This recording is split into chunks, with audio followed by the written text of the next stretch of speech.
जिसमें घोड़ा का व्यवसाय शुरू हुआ। घोड़ा ब्रीडिंग करने लगे, सेना के लिए घोड़ा जरूरी थी। और पटना में था एक साल्ट पीटर का कारखाना। पटना में गोलघर जो बना है वो भी 1784 से शुरू हुआ, 86 में बन के तैयार हुआ गॉट ऑस्टिन द्वारा। तो वो क्या कौन चीज़ के लिए था? खाद्यान्न को जमा करने के लिए। बाद में सेना के लिए यूज करने लगा, क्योंकि यहाँ भुखमरी आ गई। क्यों आई भुखमरी? तो जितना प्राकृतिक संसाधन था हमारे इंडिया के बीच में, वो सबका उपयोग किसने किया? ईस्ट इंडिया कंपनी के जितने औद्योगिक क्रांति से, जो पश्चिम में औद्योगिक क्रांति हुई यूरोप में, जानते हो ना क्या सब हुआ? न्यूटन का नियम था, आर्किमिडीज का नियम था, जितने भी इन्वेंशन थे, थॉमस एडिसन का बल्ब का आविष्कार हुआ, चाहे फिजिक्स में रोहन विजन, बहुत सारे आप देखोगे तो एक से एक जो है इन्वेंशन हुए। और उससे जो मशीन ही बनी, उसी मशीन के तकनीक से जो भी फायदा होने लगे प्रोडक्ट, तब जाकर के ईस्ट इंडिया कंपनी इसको बाजार बनाने के लिए विभिन्न देशों में चलने लगा। उसी तहत यहाँ आया। तो यहाँ पूसा क्षेत्र में, पूसा का इतिहास जानिए, 3 कंपनी जो है यहाँ पकड़ा अपना व्यवसाय। एक घोड़ा बनाने वाला कंपनी, जिसको हॉर्स स्टड सरकारी तौर से खुला था, इसके बाद घोड़ा बनाने लगे। और फ्रेजर रोड है पटना में, Fraser was the first superintendent of this stud farm. 1793-94 में ही वो हुए थे। इसके बाद मुरकब 1808 में हुए थे उसका भी। और इस तरह से अभी सोनपुर का मेला जो एशिया फेम का मेला इसलिए कहा जाता है क्योंकि घोड़ा बेचने का वहीं पर ट्रेड किया जाता था। तो वो भी आप देख रहे हो, सोनपुर मेला का भी है इतिहास। तो ये ऐसा पूछा था। और दूसरा एक खैनी का व्यवसाय, टोबैको का यहाँ दलसिंह सराय और ताजपुर में खुल गया, और यहीं से उसका शुरुआत हुआ शोध। और तीसरा था नील का भी व्यवसाय जो है आपको दलसिंह सराय में है। वो नील रंग, लाल रंग का नील बना दिया। पलास में 1757 में पलास के फूल को हर्बल गुलाल बनाया जाता था, उसको नील में मिक्स करके रेड इंडिगो बना लिया। और एफिल टावर के पास जो औद्योगिक क्रांति का मेला लगता था, उस मेला में इनको सिल्वर मेडल मिला बिहार नील एसोसिएशन को।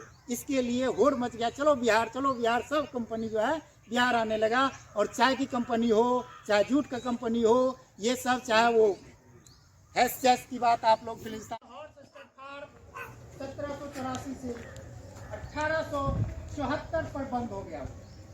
और उसके बाद एक टोबैको कंपनी डनलप आई, वो 1874 से लेकर के और 1897 तक यहाँ रही।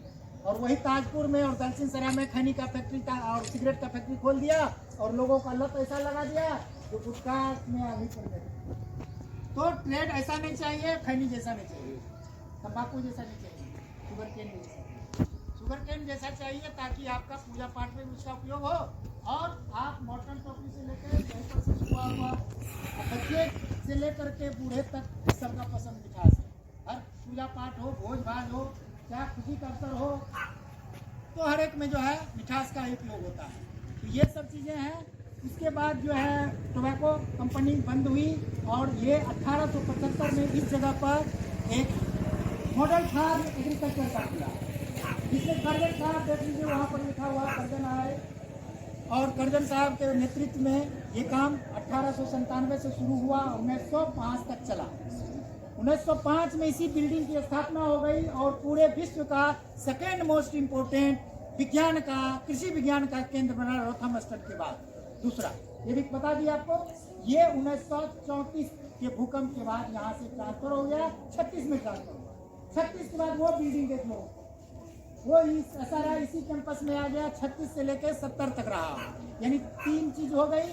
चौथा चीजें फिर 1970 के बाद डॉक्टर राजेंद्र प्रसाद जो केंद्रीय विश्वविद्यालय है, जो पहले स्टेट का राजेंद्र प्रसाद एग्रीकल्चर यूनिवर्सिटी 70 से 2016 तक रहा।